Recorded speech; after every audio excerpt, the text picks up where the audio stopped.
Bueno, eigenlijk is het een parte com Biblioteca Pública de Bonaire tá hasi, que vem teta organizar Simani Buki tá começa 9 de novembro e me por visa que aqui em verdade nós como autora não porta presente fisicamente cerca emocional, não por mira nós já cerca, então quer dizer lo vai hasi hopi falta em aqui.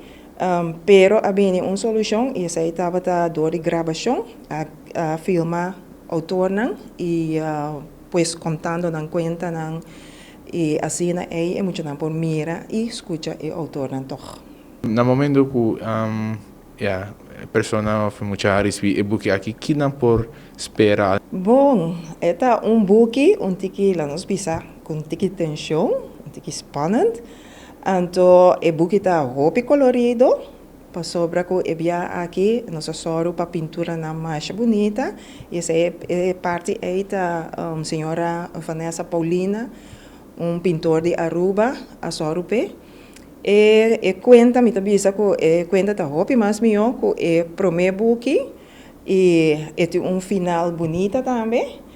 Pois é recomendável para ler e book seguro. Tá pensei me tá assim também, me tá escrever e book na tiki de tensão to, anto para emocionar haya mais para bailesa.